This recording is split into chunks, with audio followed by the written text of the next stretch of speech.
Olá, olá! Seja muito bem-vinda de volta. Estás aqui, estás a comer. Eu sou Filipa Gomes, especialista em alimentação responsiva e hoje vamos mergulhar no tema que sei que mexe com muitas de nós. A pressão, a angústia, o desespero que podes sentir quando o teu filho não come. Já sentiste aquela bomba de vergonha fedorenta? Aquela que está a explodir dentro de ti quando num almoço de família o teu filho recusa a comida? Já te sentiste a falhar como mãe, como se tivesse perdido o controlo? Se sim, este episódio é para ti. Vamos descobrir de onde é que vem esta necessidade e como podemos trocá-la por algo muito mais poderoso, a compreensão, tanto de ti como do teu filho. As refeições são um espelho da família e nem sempre o foco está na relação. A forma como lidamos com os nossos filhos é o reflexo da nossa infância, mas há a possibilidade de mudarmos o rumo da história. Neste podcast, quero partilhar contigo o caminho que me levou a ser uma mãe mais consciente e uma mulher mais livre. Sem dúvida que alimentar uma criança é algo que te pode trazer preocupação, angústia, desespero. Afinal, é uma das necessidades básicas de sobrevivência, não é? E a forma como o fazes é que deve ser refletida. É isso que eu te quero trazer hoje. Imagina, lá no início dos anos de 1900, Watson, Skinner e Pavlov tiraram conclusões sobre os seres humanos que influenciaram a forma como o mundo passou a pensar sobre o comportamento e o desenvolvimento infantil. Então, estes investigadores acreditavam que os comportamentos humanos existiam principalmente em resposta ao condicionamento. Que só isso se interessava, basicamente. A crença generalizada passou a ser esta.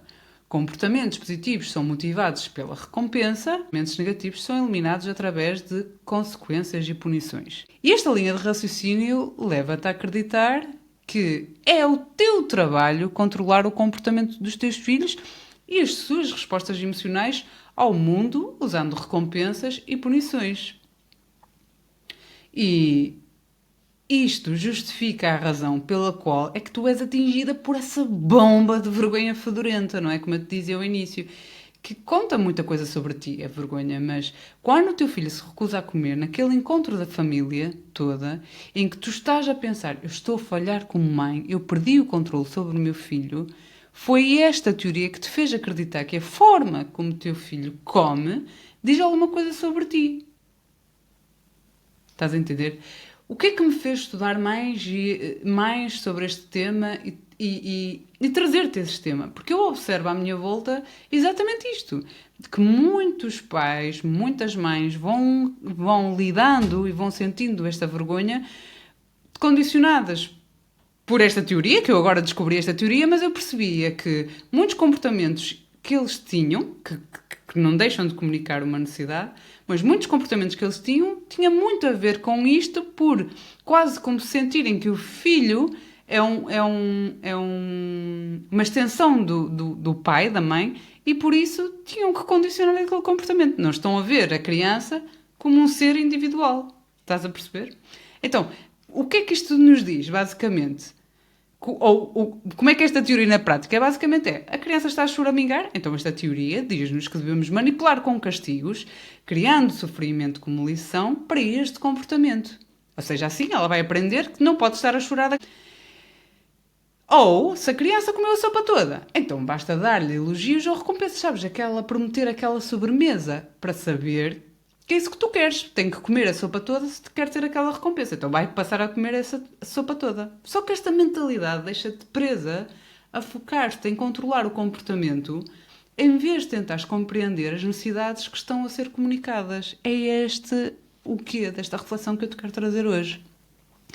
Já pensaste que ninguém pode obrigar uma criança a comer, na realidade? Sim, tu podes usar várias estratégias e há quem use até estratégias desumanas, mas é mesmo difícil fazer com que uma criança coma se ela não quiser.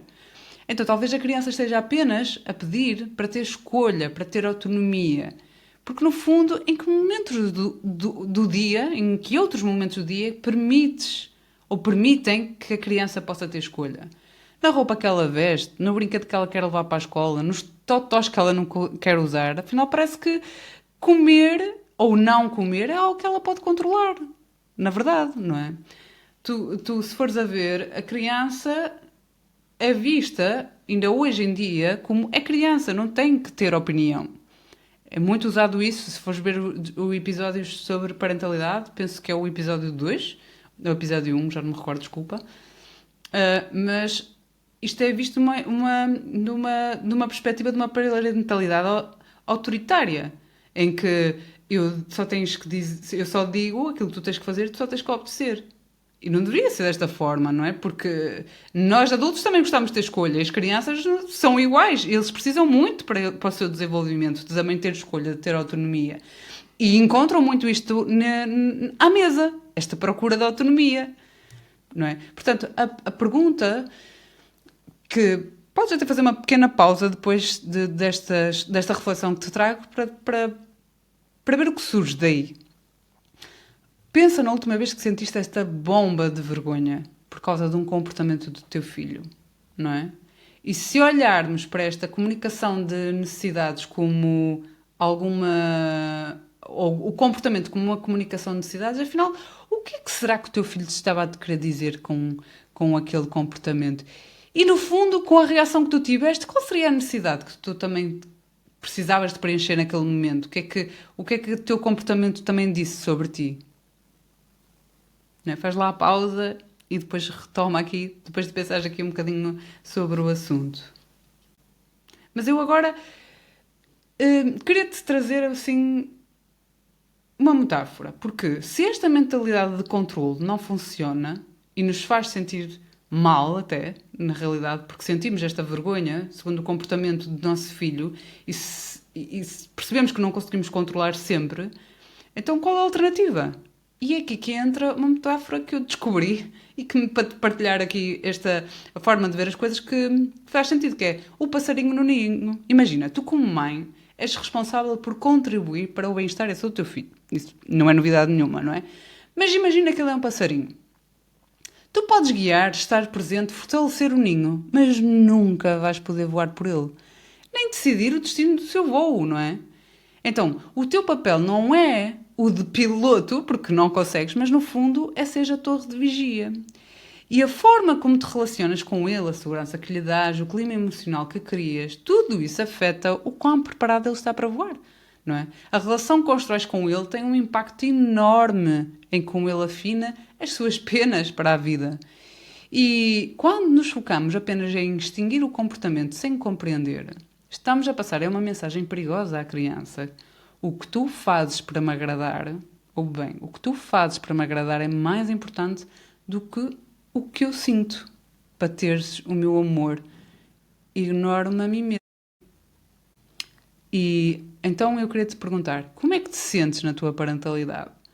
Mais como um piloto a tentar controlar a rota a todo custo ou como uma torre de vigia a oferecer segurança, orientação e confiança para o voo? Ou seja, podes fazer pausa, mas transformando aquilo que eu te quero dizer tens olhado com curiosidade, como um detetive para o teu filho para perceberes o que é que ele te está a querer comunicar?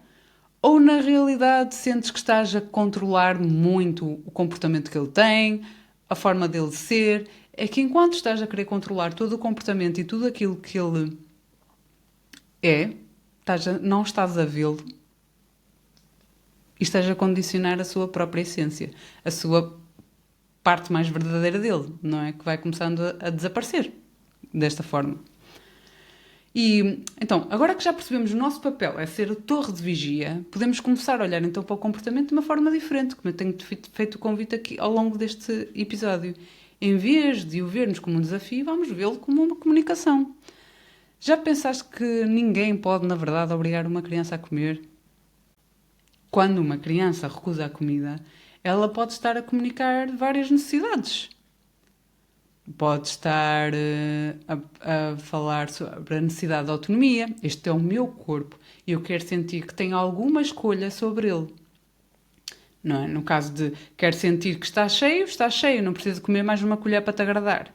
Noutros contextos, pode escolher a roupa, pode escolher o brinquedo, pode escolher recusar se sente que precisa de recusar.